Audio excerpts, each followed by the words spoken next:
Notícias do STJ. Os destaques do dia do Superior Tribunal de Justiça, quando e onde você quiser. Olá, esse é o boletim com alguns destaques do STJ.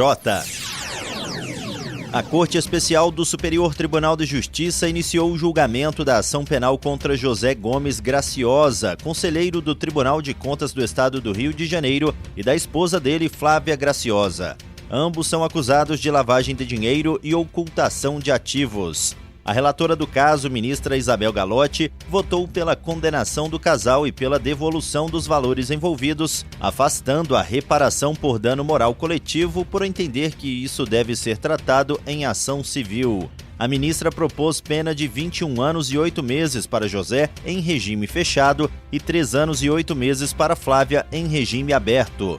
Também determinou a perda do cargo público do conselheiro por abuso de poder. O julgamento foi suspenso após pedido de vista do ministro Og Fernandes. As investigações fazem parte das operações Quinto do Ouro e Descontrole, que revelaram um esquema criminoso no Tribunal de Contas do Estado, com recebimento de propina entre 1999 e 2016. Entre as provas estão contas na Suíça, extratos bancários, documentos de identidade e informações de colaboradores premiados. Galotti afirmou que há fortes evidências da organização criminosa e da tentativa de ocultar os valores ilegais. Segundo ela, o crime de lavagem de dinheiro é autônomo e independe do julgamento do crime antecedente, que ainda será analisado em outro processo. A relatora ressaltou que os réus não comprovaram a origem lícita dos recursos e determinou a devolução de 3,8 milhões de reais. Afirmou ainda que manter José Gomes Graciosa no cargo seria incompatível com os crimes cometidos. A terceira turma do Superior Tribunal de Justiça decidiu por maioria que o depósito parcial e espontâneo feito pelo devedor não afasta a multa de 10% nem os honorários de sucumbência sobre o valor remanescente, mesmo que a diferença seja posteriormente paga. O caso analisado envolveu uma execução invertida, em que o próprio devedor inicia o cumprimento da sentença. A credora considerou o valor depositado insuficiente e instaurou o cumprimento de sentença para cobrar a diferença com acréscimos legais. A devedora impugnou a cobrança alegando má-fé.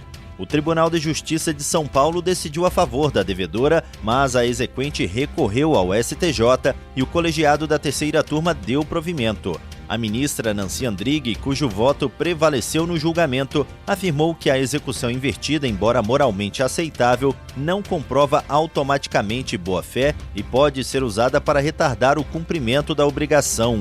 Segundo a ministra, o depósito insuficiente dá ao devedor mais tempo, prejudicando o credor, que fica impedido de executar a dívida de forma imediata. A relatora destacou que permitir a contemplação sem penalidades criaria uma vantagem indevida ao devedor. Nancy Andrighi argumentou que a execução invertida não pode ser equiparada à ação de consignação em pagamento, pois não há recusa do credor em receber o valor. Por isso, não se aplica a norma do artigo 545 do Código de Processo Civil. O colegiado concluiu então que a multa e os honorários são devidos como forma de evitar que o devedor se beneficie do descumprimento parcial da obrigação. A quinta turma do Superior Tribunal de Justiça absolveu um homem acusado de estupro de vulnerável por entender que, apesar do enquadramento formal no artigo 217-A do Código Penal, não houve efetiva lesão ao bem jurídico tutelado. O caso analisado envolvia um relacionamento amoroso entre o acusado, de 19 anos, e uma adolescente de 13 anos, com consentimento da família, e que resultou no nascimento de um filho, ao qual o réu dava assistência. O Tribunal Estadual havia revertido a absolvição inicial, sustentando que, por ser crime de violência presumida, o consentimento e o vínculo afetivo não descaracterizavam o delito. Apontou ainda que o réu sabia da idade da vítima, pois o relacionamento durou 18 meses e ambos moravam na mesma rua.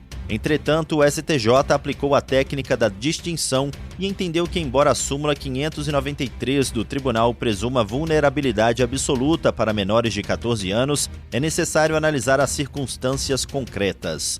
O relator, desembargador convocado Carlos Marchionati, acolheu o voto vista do ministro Reinaldo Soares da Fonseca, destacando a existência de erro de proibição e a falta de dano social relevante. A Corte considerou que em situações excepcionais, como relações consensuais com pequena diferença de idade e formação de núcleo familiar, é possível relativizar a aplicação literal da lei penal. Ressaltou ainda que a condenação poderia causar mais danos à criança nascida da relação, violando princípios constitucionais e o marco legal da primeira infância. Por isso, o colegiado concluiu pela absolvição, preservando o vínculo familiar. E esse foi o Notícias do STJ de hoje. Para ouvir mais, acesse o Spotify ou o SoundCloud do STJ. Tchau, tchau. Notícias do STJ, uma produção da Secretaria de Comunicação Social do Superior Tribunal de Justiça.